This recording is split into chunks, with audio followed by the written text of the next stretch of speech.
The following program contains language and situations of an adult nature. Some material may not be appropriate for young viewers. All right, now that that's over, hello and welcome to How to Play Reverse Gin, a game for 2 players.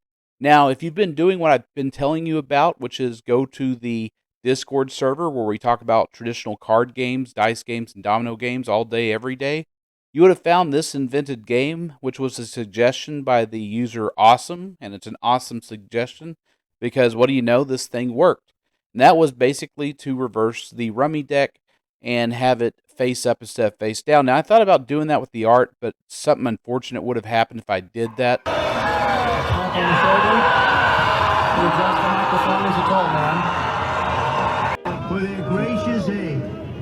I am so sorry to my world. I am so sorry to my world. This is not what we want.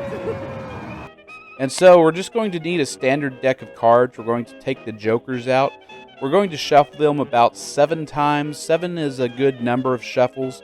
Now, you can shuffle it however many times you want or not at all. It's your game. You decide what to do with it. But if you last played solitaire with your deck, you probably want to shuffle about 7 times. Deal out 10 cards to each player, then take the top card, put it face down, then go ahead and turn the deck over. We're reversing the draw pile and discard pile, and for this game, the dealer will be the second player to have a choice. The first choice is whether or not the player who was the non-dealer wants to take the card that is face down or not. He cannot choose to take the card of the draw pile yet. He must take the face down card. He'll decline, so now our south player will put his cards in order, and for the sake of demonstration, you'd normally keep your cards hidden, but for this purpose, we're going to have them face up so you can follow along. Now, he's going to refuse to take it, so then North will get the chance to take the card on the draw pile, and they will. Now, when you take cards in this game, to avoid any confusion, to make sure that nobody's taking the exact same card and discarding it back into the discard pile, whatever card you take, you're going to hold it to the side and then discard first. This is going to be similar to Yanov in that way. You're allowed to look at the card of the card that you just drew, but you must place it down on the table so that you can discard your card, and so your opponent knows you're not just cycling through, which would kind of kill this game a bit. As it is now, it's somewhat of a stalled game because you will see the ability to draw from the discard pile, which is face down, and continuously put the same cards into the discard pile that you did in a previous turn, which means your opponent will be drawing the same thing. So eventually this could stall for a while. Now here, you see we could have knocked once we take that 5 and put it in hand. Then we'd have only 10 points as Deadwood, but we'd have to discard a card anyway, so it's either having 9 points in Deadwood or ace in Deadwood. But if you remember at the start of the game, we had an ace in the top card of the draw pile, which meant we have to go for gin. So we cannot knock in this situation. So we'll go ahead and take the 5, discard the 9. Now our Deadwood is 1. Because we had an ace at the start of this hand, we have to go for gin. That's just the way this game is played. If you need a refresher on Gin Rummy, go ahead and check out my video. I'll have it in the description for Oklahoma Gin Rummy. I recommend that you get intimately familiar with the game of Gin Rummy and its practices before attempting this version. This variant can be a little hard if you're not familiar with the game, but that's the only thing we're doing. We're taking their card to the side, and we're going to go ahead and discard before we take the new card. That way, there's trust, because this is a trustless game. Otherwise, it will stall. Now, we're looking for a 5, king, or 7 on south, so we're going to go ahead and draw the card from the discard pile, and we're just not going to take that ace because we fear our opponent might need it. They'll go ahead and take that card. They're not afraid. And now we see that we have a 7 in the draw pile. This is perfect. We know once we draw that card, we can signal our knock by placing our discard face down on the draw pile and declaring that we have gin. So we'll do that, then we'll reveal our cards. So South has gin. The Deadwood for North is the 3 and 4, which are unmelded, of clubs, and the Ace of Hearts, which are all unmelded, so that means they have 8 points, which means gin was 25 points, plus the 8 will be 33 points awarded to South. Now, typically you play Oklahoma Gin Rummy to about 250 points, but again, This is not set in stone anywhere, so unless your opponent is very, very specific and pedantic about playing the game absolutely to 250 points, then go ahead and do that. Otherwise, play to an agreed upon amount before the game starts. If you want to play to 150, you can. If you want to play to 200, first player to get 200 points, you can. It's your game. You do it however you like, but 250 is usually a standard. If you want to go up to 500 points, it's a standard. Now, the deck is going to be handed to North. It's their turn to shuffle and deal.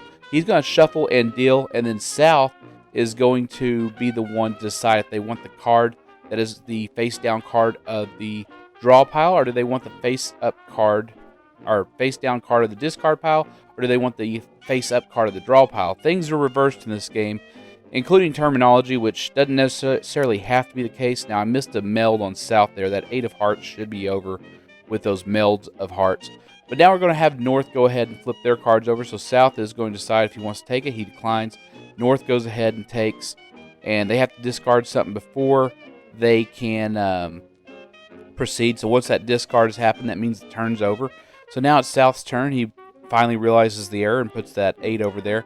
He's going to take the top card of the draw pile, and he's going to go ahead and discard back onto the discard pile. Terminology's messed up, so it's messing me up. Now we see that Jack was what was on the top, so we're going to go ahead and discard the card that we don't want. We see we have a pair of 9, so we'll just take that 5 of clubs. We're going to bank on another 7 before we get to the 6 clubs. It's only one card specifically, so it's better to try for a triplet than it is for a run. But in this case, the opponent really doesn't know what South has. South has the other 7, so that means 3/4 of the 7s are present. That means the other 7 might not be present.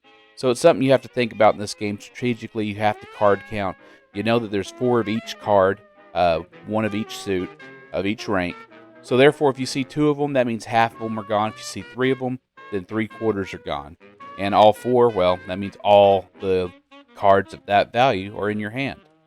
So we're just going to keep going like this. We're going to see which cards we want to sacrifice. We'll go ahead and sacrifice that 7. So now we're hoping for an 8 of diamonds on North and an 8 of hearts for North. If we get both of those or another couple of 3s, we'll be in good shape. We'll go ahead and take that 2 that's at the top of the draw pile. North will take a card off the top of the draw pile. They'll discard the 10. That gives them a meld of 5, 6, 7 in diamonds. An 8 will extend that meld. And so now we'll take the top card of the draw pile. Or the discard pile will discard a 4. For whatever reason that we decided to discard a 4. Now we're going to see what our opponent does. They're going to go ahead and see what they have. Oh, that's a card they needed, so that will extend it. Now here they have everything they need. They need they could have knocked there, but they decided not to. So now we'll just go ahead and see what happens. We have a 9. Our deadwood now is presently 8. It could be 4, but in the next draw. So let's see what happens. We'll just keep following along, making sure we always have 10 cards in hand. So now we'll take a 6 of clubs. So there's a potential that we could get a run, but North has declared a gin, which means, like always, that's going to be 25 points plus the deadwood. So in this case, we have 20 plus 12, so 32 points in deadwood. So 25 and 32, that's 57 points for North. Now, Big Gin, of course, is when all 11 cards are melded. That's before you discard. So if you can declare Big Gin, do that. You get 31 plus the deadwood. And with a knock, if you have any cards in your deadwood that can go to an existing meld that the player shows, you can put those cards in the meld and they don't count as your deadwood. So if you do get an undercut in that time, that's a 25-point win for you if you manage to have lower deadwood than the knocking opponent. So if an opponent knocks and your deadwood is less than theirs, you get 25 points, and that includes after the layoff. If you're able to lay off something and then you've undercut them, you get 25 points. If it's a natural undercut that happened with no layoff, you still get 25 points. And like always, if you want to actually play some cards out in public against strangers, otherwise known as friends you haven't been introduced to properly yet, go ahead and come to our subreddit card game meetups. Post your city, post what games you know, what games you want to play, and where you want to play them. You never know. You might meet up somebody there and play some cards. It'll be a fun experience. You'll definitely value it. So do go there, as well as our Discord server where we talk about card games all day, every day. It's a fun place and definitely worth going to.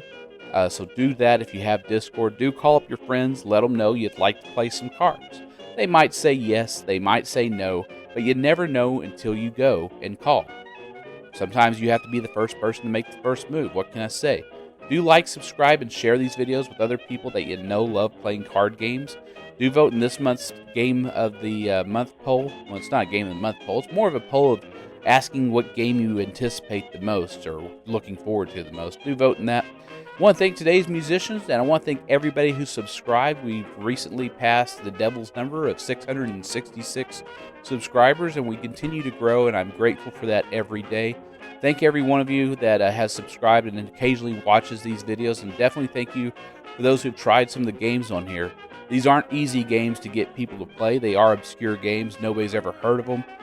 Not necessarily going for popularity on this channel because I am covering a very niche genre of games that, well, quite frankly, don't get covered in a lot of other channels. So I'm very grateful that everybody's taking a profound interest in this like I have. And hopefully one day we give these games some new life and maybe we discover some treasures. And, well, we definitely have so far discovered a few bombs on here that aren't really good games, and there's a reason they weren't popular. But I'm glad everybody has subscribed to it, and I definitely look forward to making some more videos for you in the future. So do share these videos with other people and do subscribe, and I thank you so much. See you next video.